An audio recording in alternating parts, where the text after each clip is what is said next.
दोस्तों, इस वीडियो में बात करेंगे हमारी former prime minister Indira Gandhi के बारे में। इंदिरा गांधी का शासनकाल हमारे डेमोक्रेसी में क्राइसिस के रूप में देखा जाता है। गांधी के शासनकाल में विपक्ष को पूरी तरह से खत्म करने का प्रयास किया गया।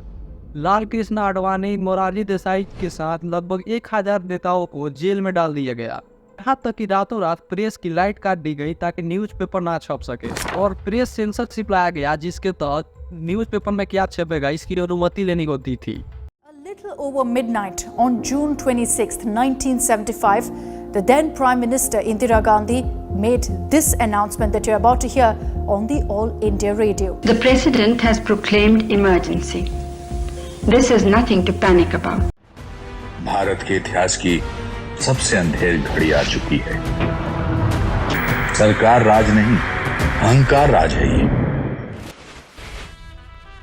शुरुआत से जाने तो इंदिरा गांधी कोई प्रधानमंत्री फेस के साथ चुनाव लड़के प्रधानमंत्री नहीं बनी। असल में होता यह है कि प्रधानमंत्री लाल बहादुर शास्त्री की डेथ हो जाती है 11 जून 1966 को ताशकंद में। ताशकंद आज के उज्बेकिस्तान का कैपिटल है, जो उस समय यूएसएसआर में हुआ करता था। यहाँ पाकिस्तान के जनरल अयूब खान और लाल बहादुर शास्त्री के बीच शांति के लिए समझौता होना था, इंडिया और पाकिस्तान का 1965 के वार को लेकर। चूंकि लाल बहादुर शास्त्री का 5 साल का टेन्योर पूरा नहीं हो पाया, इसलिए कांग्रेस को 1 साल के लिए कोई प्रधानमंत्री चुनना था। इसके लिए कांग्रेस के पास 2 चेहरे थे। पहले थे मोरारजी देसाई, जो उस समय बम्बई प्रांत के मुख्यमंत्री हुआ करते थे, उस समय के बम्बई यानी गुजरात और महाराष्ट्र, और दूसरी थी इंदिरा गांधी। लेकिन इन दोनों में किसे प्रधानमंत्री बनाया जाए, इसके लिए कांग्रेस के संसद गुप्त चुनाव करते हैं, जिसमें इंदिरा गांधी को बहुमत मिलता है और इंदिरा गांधी प्रधानमंत्री बन जाती हैं। इस समय देश की इकोनॉमिकल कंडीशन इतनी ठीक नहीं थी। 1964 से 1966 तक देश ने 2 प्रधानमंत्री खो दिए थे और 1962 का इंडो चाइना वार और इंडो पाक वार का गहरा असर पड़ा था हमारी इकोनॉमी पर। इंदिरा गांधी के 1 साल प्रधानमंत्री रहने के बाद ही फोर्थ जनरल इलेक्शन आता है 1967 का। यहाँ कह सकते हैं कि अपोजिशन का बोलबाला हुआ और ऐसा लगा कि कोई कांग्रेस के सामने टिक पाएगा, क्योंकि पिछले 3 जनरल इलेक्शन में कांग्रेस बहुमत से जीतते आ रही थी। 4th जनरल इलेक्शन में लोकसभा और विधानसभा के चुनाव एक साथ होते हैं। लोकसभा यानी जिसमें एमपी और प्रधानमंत्री चुने जाते हैं, विधानसभा जिसमें एमएलए और मुख्यमंत्री चुने जाते हैं। देश की ऐसी दयनीय आर्थिक स्थिति और विरोधों के बावजूद कांग्रेस जैसे तैसे लोकसभा में मेजोरिटी जुटाने में कामयाब रहती है, लेकिन विधानसभा इलेक्शन में 7 स्टेटों में उसकी करारी हार होती है और आगे चल के 2 स्टेटों से सत्ता और छीन जाती है कांग्रेस नेताओं को दल बदल लेने के कारण। दोस्तों, यहाँ कहानी में बदलाव आता है। इंदिरा गांधी को पीएम बनाने में सिंडिकेट नेताओं ने काफी मदद की थी। सिंडिकेट कांग्रेस का ही एक पार्ट था जिसमें पावरफुल नेता थे, लेकिन इंदिरा गांधी उनके मन मुताबिक काम नहीं कर रही थी। तो अभी 1969 में प्रेसिडेंट्स का इलेक्शन आता है और कांग्रेस पार्टी से ही 2 नाम मनोनीत किए जाते हैं। इंदिरा गांधी वीवी गिरी बनाना चाहती थी राष्ट्रपति, वहीं सिंडिकेट के नेता जो नीलम संजीवा रेड्डी को बनाना चाहते थे राष्ट्रपति। लेकिन इंदिरा गांधी के पास ज्यादा एमपी थे और इस कारण वीवी गिरी राष्ट्रपति बन जाते हैं। लेकिन यह मेन कारण होता है कांग्रेस को 2 भाग में बंटने का। यहाँ से कांग्रेस 2 भागों में बढ़ जाता है, कांग्रेस आर और कांग्रेस ओ।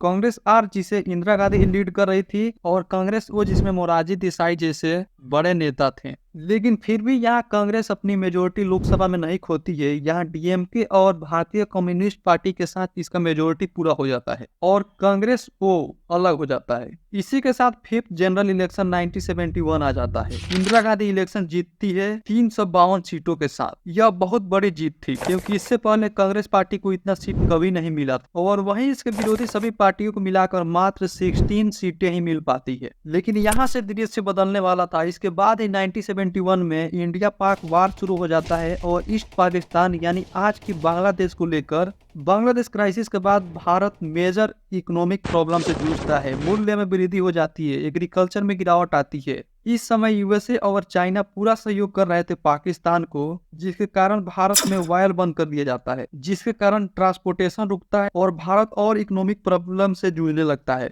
और इकोनॉमिक अनस्टेबिलिटी इस हद तक बढ़ जाती है कि गवर्नमेंट एम्प्लॉइयों की सैलरी रोक दी जाती है। महंगाई भुखमरी के विरोध में जनवरी 1974 में देश में जगह जगह आंदोलन शुरू होते हैं।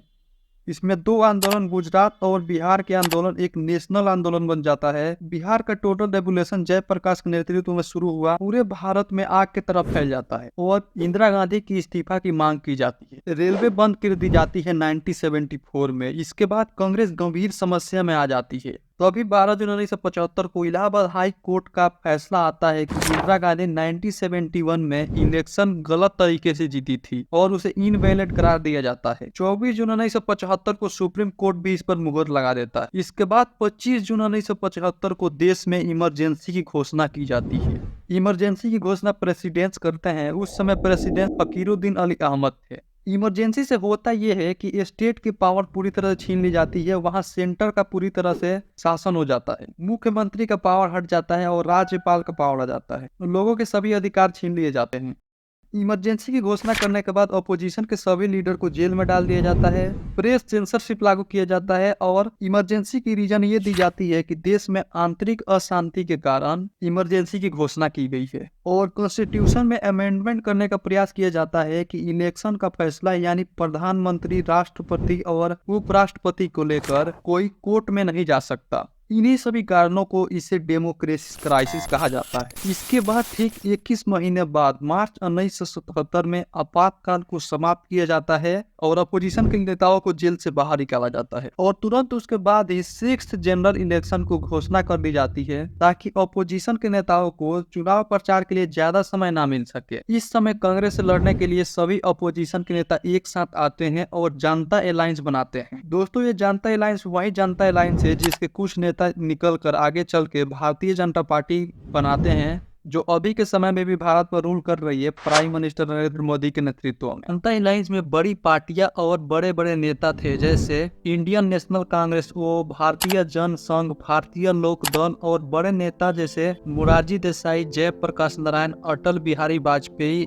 आदि शामिल थे। यहाँ चुनाव में पूरी तरह से बदलाव देखने को मिलता है। जनता पार्टी को 330 सीटें मिलती है 542 और कांग्रेस को मात्र 154 सीटें मिल पाती है। इंदिरा गांधी रायबरेली से अपना सीट हार जाती है और उनके बेटे संजय गांधी अमेठी से अपना सीट हार जाते हैं और पहली बार देश में गैर कांग्रेस सरकार बन पाती है और मोरारजी देसाई को प्रधानमंत्री बनाया जाता है।